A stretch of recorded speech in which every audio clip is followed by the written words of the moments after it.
Okay, so just a general overview of the banked hours policy.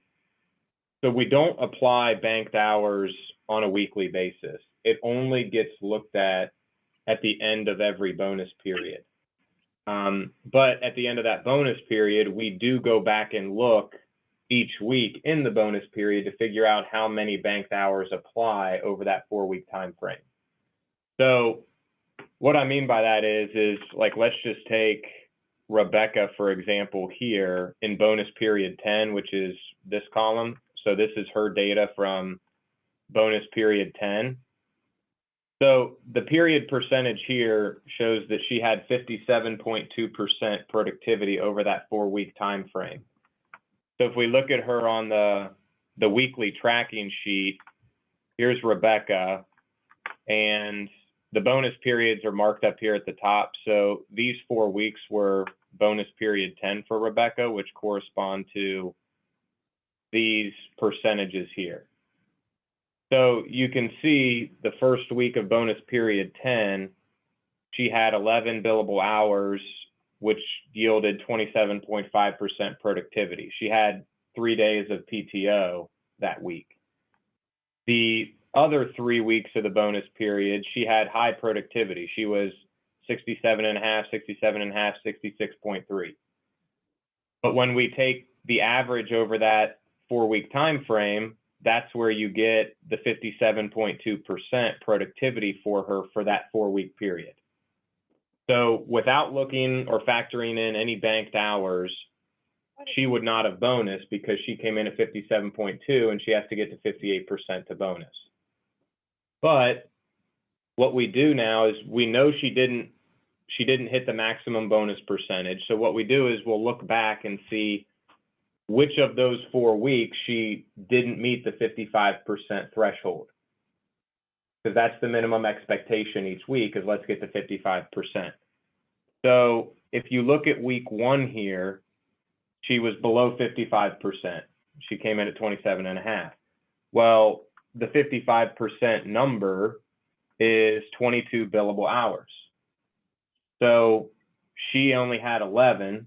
So she was 11 hours short of getting to 55% productivity that week. So what we do is we say, okay, well, let's look back at her bank. So you can see again, here's her row. And there's bonus periods that, we go across in chunks. So this was bonus period 9, this data here. And you can see that her ending balance at the end of bonus period 9 in her bank was 45.84 hours. So she does have banked hours that we can use. So in this case, we said she fell 11 hours short of 55% in this week.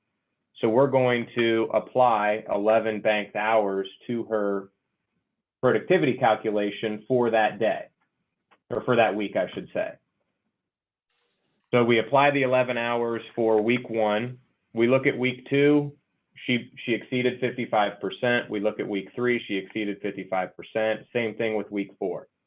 So there's no banked hours that are also going to be applied for weeks 2, 3, and 4 during this bonus period. So in the end, she had 57.2% productivity. We were able to apply 11 banked hours for that week that she was low. That 11 brings her up to 55% for that week. So then her adjusted productivity percentage for that bonus period is actually 64%. And that's what we use to determine her bonus. So because that exceeded the 61% mark, she was a tier 2 bonus once we factored in her banked hours. And the other way to look at that is if this week she would have been at 55%. So if I just make that a 22, and that brings her percentage up to 55, then again, you can see her 4-week average is that 64.1%. We're just doing that calculation on the bonus tab because we're factoring in the banked hours there instead of on the weekly tracking, which is what she actually did.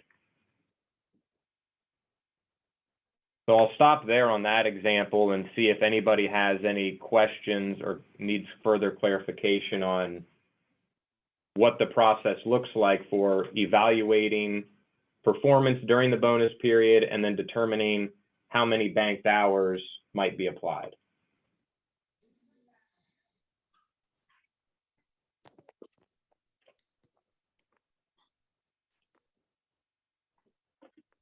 Okay.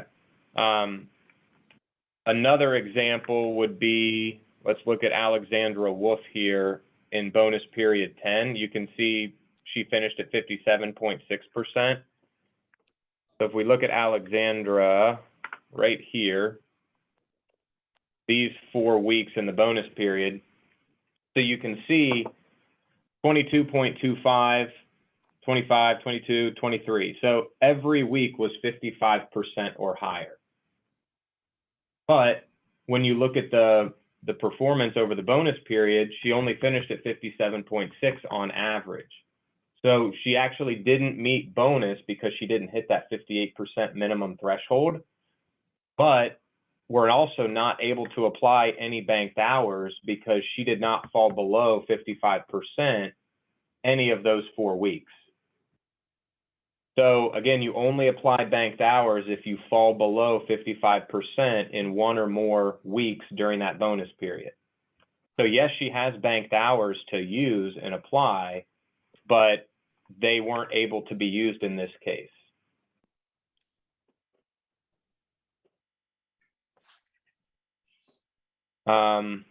Another example, let's see. Let's just use Rebecca as an example again here. Like maybe she had 15 hours in week 2, no PTO, it was just a bad week. Again, you would see below 55% in week 1, below 55 in week 2, above in weeks 3 and 4. So we would only look at applying banked hours for her these 2 weeks. And again, the expectation is 55%, so we're going to apply whatever banked hours would get her up to 55% each of these 2 weeks. So to get to 55% in week 1, we're going to apply the 11 banked hours.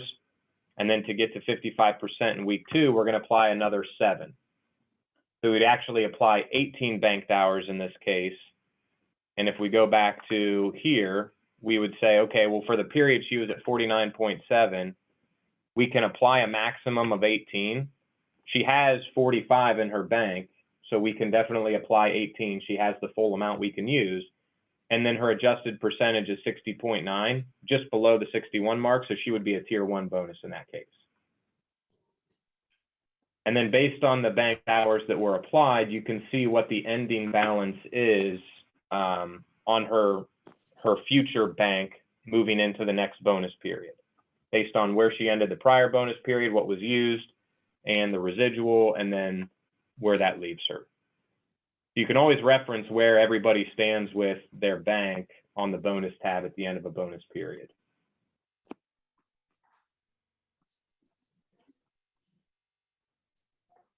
Now, in this case, like let's say that her ending bank in the prior period was only 12. Maybe she didn't have 45 banked hours. She only had a bank of 12. We could apply up to 18 banked hours in this particular example, but we can only apply what she has in her bank. So we wouldn't apply 18 in this case if her bank was 12. We would actually just apply what the maximum is we could apply. And you can see that would get her up to 57% for the period, but it's still not good enough to bonus. But we did use her bank in this case, so then moving forward, you can see her bank would actually drop down to 0 because she did fully exhaust the bank in that bonus period. Thank you.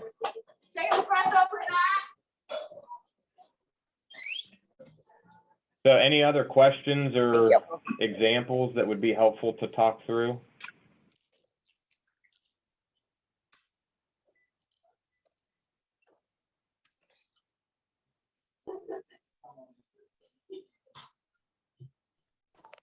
Okay, I think one last thing I'll cover is just the team leads. Obviously, that's going to be applicable to you and how we calculate that. So there's obviously a little bit more that goes into the calculation of the team leads, because you have your individual productivity percentage and then you have your team productivity percentage that determines whether you're a tier 1 or a tier 2. So when we look at the team lead calculation at the end of each bonus period, the same logic applies that we just talked about in the Rebecca and Alexander cases for your individual productivity. So your threshold is 30%. So if you fall below 30% in a particular week, then we're going to apply the banked hours to bring you up to 30% in the week. The same logic and methodology we used in the prior examples. It's just a different threshold. For the team leads, it's 30% instead of 55%.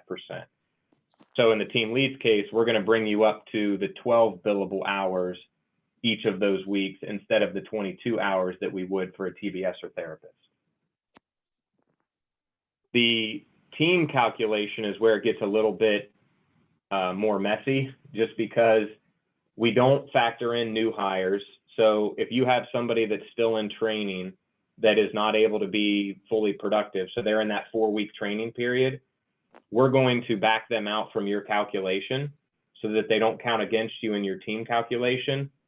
And then we also look at any banked hours that somebody on your team was able to apply, and we factor that in to your team's calculation. So basically, we base your team productivity calculation for bonus off of the adjusted percentage for each of the individuals on your team, if banked hours are applied, rather than what their actual percentage was for that period. That makes sense?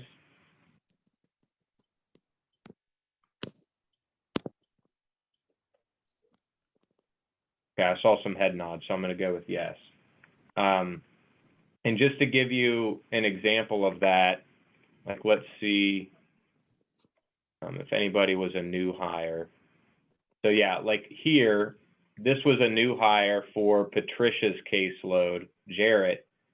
So when we would look at Patricia's performance in the period, so you can see Patricia here, she was at 35.5% herself for the bonus period. So she met the minimum threshold. So that's why you can see a yes here for her productivity amount. So at minimum, she's going to get one of the tiers of bonus. Now it's just a question of, did her team also meet the goal? Well, you can see the team calculation shows here is 51.3%, but that's including this new hire. And we don't want to count that person against Patricia's team during those first 2 weeks because they're not able to be productive. So what we do is we come in and we just back out that person's payroll and productivity for those 2 weeks and see how that changes Patricia's bonus. And you can see when we back out that new hire, her team jumps to 59.8%, which means they did meet the threshold for bonus. And that means she's actually a tier 1 bonus instead of a tier 2 because she met individual and her team met. But it doesn't show that initially because that new hire is being factored in. So we do go through and we manually review each team lead's bonus calculations each period using that methodology where we eliminate those new hires. And then we also factor in any banked hours that were applied on that team member's caseload.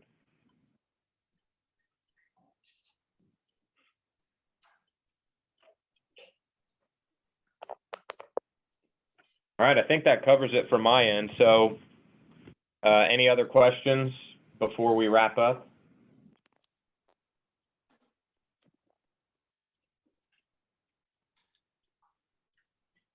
Anything else you wanted to cover, Tiffany?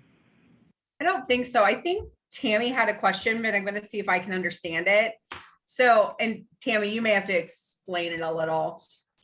So she was asking if it hurts to get 55% instead of 54, because if she gets 54%, she gets the banked hours, but not if she meets the 55%. That's exactly my question. Thank you. No, that's a good question. And the answer is no, it's not better because Sounds like either way, you're going to end up at 55% for that week. It's just a question of, do you have to use banked hours to get you to 55%, or were you able to achieve 55% yourself? So what I mean by that is like, let's go back to the Rebecca example again. And let's say that, you know, she was at, we'll say 54% for the week here and 55% for this week. So the overall average in this case would be 60.7, but she was below here by 0.4 billable hours. So we could apply 0.4 banked hours to bring this week up. And if we do that, you'll see that she still ends up at 60.9% once we factor in the banked hours to get her to 55% that week. So it doesn't impact her bonus potential at all. And if she was at 22 that week instead of 21.6, if she got to 55 herself and didn't have to use the banked hours, you'll see the average is still exactly what it was when we applied the banked hours. It's still 60.9. Doesn't change anything on the bonus because she had enough banked hours to increase that low week. So in the banked hours case where she was 54% here, she's actually going to lose 0.4 hours of her bank moving forward because of that reason. So there's no gain for her to be under 55% and use banked hours to get to 55% versus just getting to 55% without using banked hours. The end result is the exact same. So she'd be fine for the day, but if the math adds up where 55%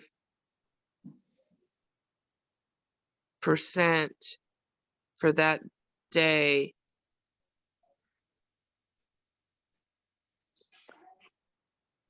well, there was an example you gave where the person didn't get banked hours even though they got 55% one day, and then they didn't make Alexandra, bonus. yep. And so that's why I was like, this well, case, if she had gotten under 55, would she have been given enough hours to meet bonus then? yeah, and the answer is no, because we're only going to apply enough banked hours to get her to 55% for that week. So like in the Alexandra case here, yeah, you can see we talked about how she was only at 57.6. But if one of these weeks, like let's say this week, she was only at 20 and her average was 55.9, then yeah, we're going to apply 2 banked hours here to bring this week up to 55%. In here. But They doing. the end result still shows her at 57.1%. She's not going to bonus. Yeah, I mean, I didn't In have that no, case, we actually had to use thing. banked hours. So Yeah, I don't feel that's an that. example of where being under 55% in one week isn't going to benefit you from being able to bonus, even though you can use banked hours in that case. Stuff like that, that's pretty typical of migraines and things like that as well now, you know, whether that's related to the mask, whether. I had a quick Does that question. answer your question? Yeah, so the banked hours aren't there to help anybody get bonus. They're just there to help them get to 55%. Exactly. You can't use banked hours to get you over 55% for the week.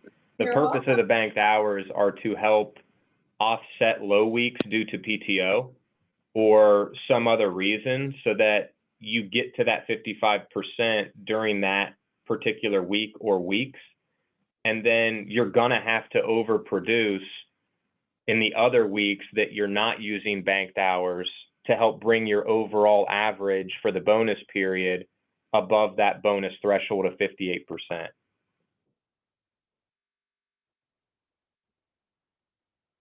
Thank you. Got it.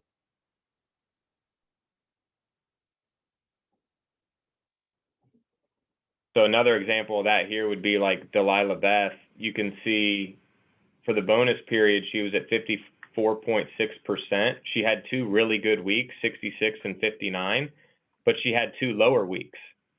Now, in this case, we would apply banked hours to get her up to 55% in these low weeks, which is going to be, we'd get her to 22 here, or I guess she's, I'll just act like she's a 40-hour-a-week employee. Her payroll hours fluctuate a bit, but we would bring her up to 55% these 2 weeks by applying banked hours, and that would get her enough to bonus at 58.9%. So that's an example of the banked hours are able to bring her up to the minimum expectation on her 2 low weeks. She overproduced the other 2 weeks, and then that allowed her to achieve bonus, which was 58.9%. So that's, again, an example of the benefit of the banked hours helping you in the low weeks. You still need to overproduce above the 58% in the other weeks so that your overall average for that 4-week period is enough to give you a bonus.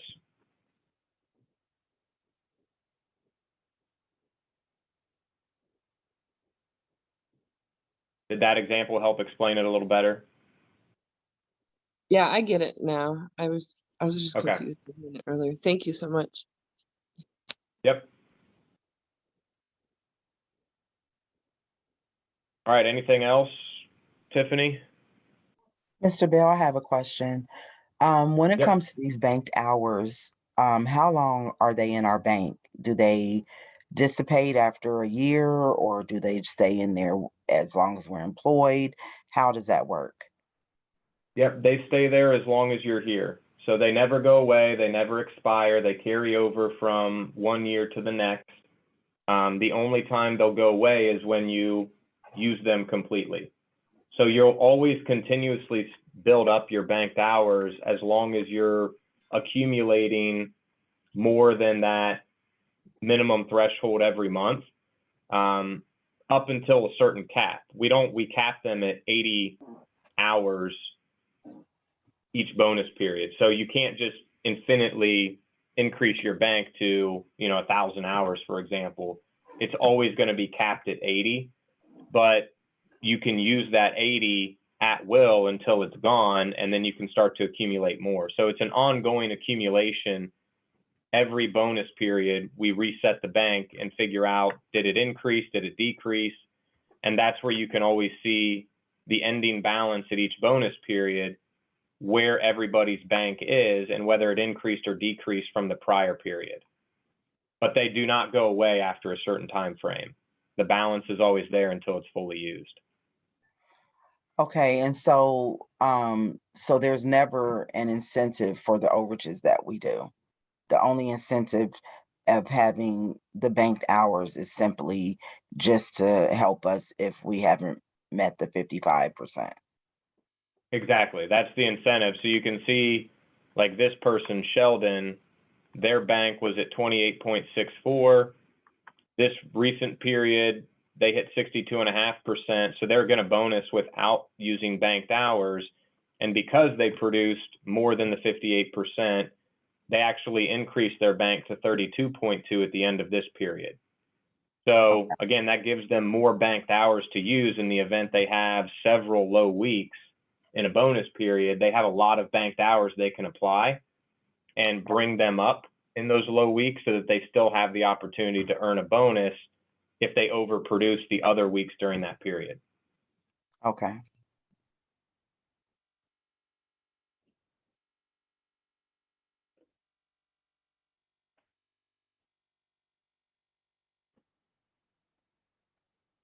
Any other questions?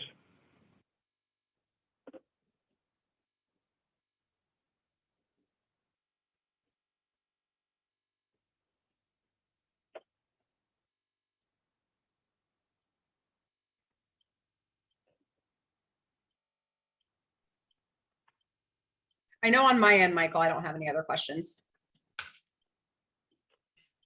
Okay. I think we're all set. If anything else comes up, just reach out, and hopefully this was helpful for everybody. Thank